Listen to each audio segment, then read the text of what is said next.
O presidente Luiz Inácio Lula da Silva afirmou nesta terça-feira, 16 de julho, que os pedidos de anistia por parte de lideranças da extrema-direita significam uma confissão de culpa. Durante uma entrevista à Record, Lula ironizou a discussão sobre o perdão por crimes, sugerindo que aqueles que buscam anistia antes de serem condenados estão, na verdade, admitindo sua culpa. Embora não tenha mencionado diretamente, as declarações de Lula foram vistas como uma referência ao ex-presidente Jair Bolsonaro e seus aliados, que têm defendido a anistia para os condenados pelos atos antidemocráticos de 8 de janeiro de 2023. Lula comentou que o mundo está tão engraçado que muitas pessoas, mesmo sem terem sido condenadas, já estão pedindo anistia. Ele argumentou que primeiro é necessário passar pelo processo de julgamento e, só então, discutir a possibilidade de anistia. O presidente defendeu que não se deve colocar o carro na frente dos bois e enfatizou que o processo de investigação ainda está em andamento, envolvendo a polícia e a justiça. Quando o processo estiver concluído, será o momento de discutir o que fazer.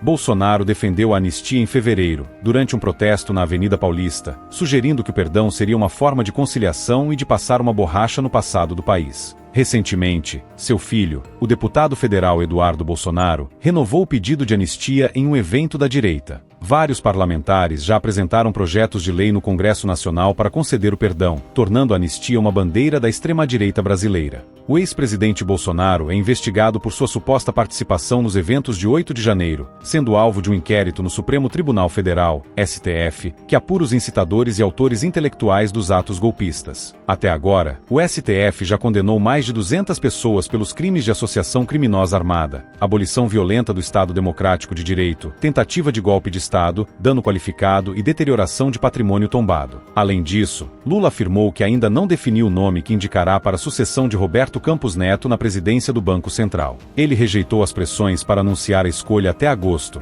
destacando que está sem pressa para tomar essa decisão. Lula criticou a autonomia do Banco Central e fez ataques públicos ao atual presidente da instituição, cobrando uma redução mais acelerada da taxa básica de juros. Na entrevista, Lula também abordou a questão da meta fiscal, afirmando que não se sente obrigado a cumpri-la se houver algo mais importante a ser feito, mas garantiu que fará o necessário para respeitar o arcabouço fiscal. Ele reafirmou seu compromisso com a responsabilidade fiscal, mas destacou que não deve cortar gastos sociais para cumprir a meta. A meta de resultado primário zero para o próximo ano, estabelecida pelo arcabouço fiscal aprovado pelo Congresso, não está rejeitada, garantiu Lula.